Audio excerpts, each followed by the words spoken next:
This is one of the most unbelievable real events in modern history. And yet, almost nobody talks about it.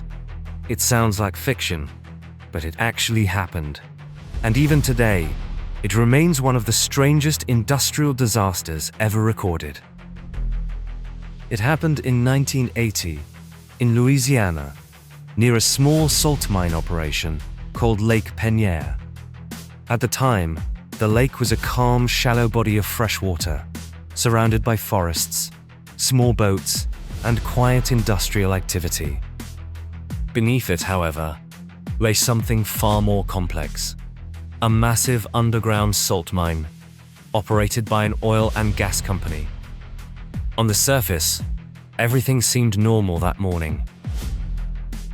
Workers were drilling for oil in the lake, using a platform designed to extract resources from beneath the water. It was a routine operation, something that had been done many times before without incident. But beneath the calm surface, a critical mistake was about to unfold.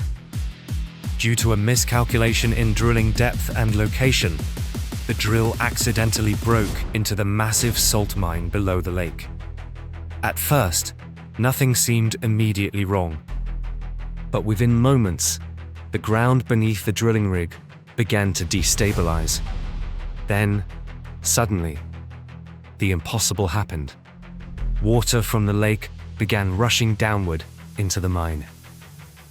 At first, it was a small flow, but within seconds, it became a violent, unstoppable vortex.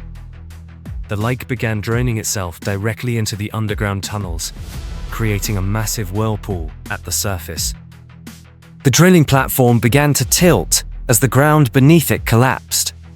Workers on site realized something was terribly wrong and began evacuating immediately. Boats nearby tried to escape, but the water was moving too fast. Entire sections of land started to disappear into the center of the lake. What had been a calm freshwater lake moments before was now turning into a massive sinkhole, pulling everything downward into the earth. Trees, docks, barges, and even parts of the drilling structure were being dragged into the collapsing ground.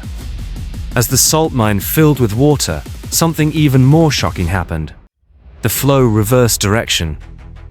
Once the underground tunnels filled, water began erupting back upward with enormous force, now mixed with debris, soil, and entire sections of land collapsing from below. The entire ecosystem of the lake was being destroyed in real time.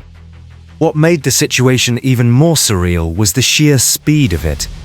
Within hours, Lake Peigneur had completely changed shape.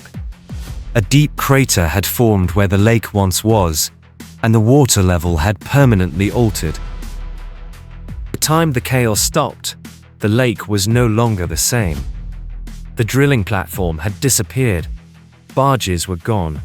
Entire sections of land had been swallowed, and the underground salt mine had been completely flooded.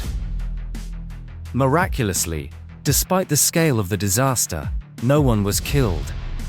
Workers managed to evacuate in time, escaping what could have been a catastrophic loss of life. But the environment had been permanently transformed. Lake Peigneur had effectively collapsed into itself. Scientists later studied the event and confirmed exactly what had happened. The drilling had accidentally created a direct connection between the lake and the underground salt line. Once that connection was opened, gravity did the rest. Water rushed downward, the mine collapsed, and a massive geological reversal occurred. But even with the explanation, the event still feels almost impossible to believe. A calm lake turning into a swirling sinkhole, a drilling mistake triggering a chain reaction that permanently changed the landscape, and all of it happening within a matter of hours. Today, Lake Peigneur still exists, but it is no longer the same lake it once was. It is deeper, saltier, and forever marked by the collapse that changed it. And what makes this story so powerful is not just what happened, but how quickly it happened. One small mistake underground was enough to erase an entire lake above it. It is a reminder that sometimes the most ordinary-looking places can hide the most extraordinary disasters. and that even in modern history, there are events so strange that they feel impossible, yet they are completely real. Lake Peigneur is one of those events.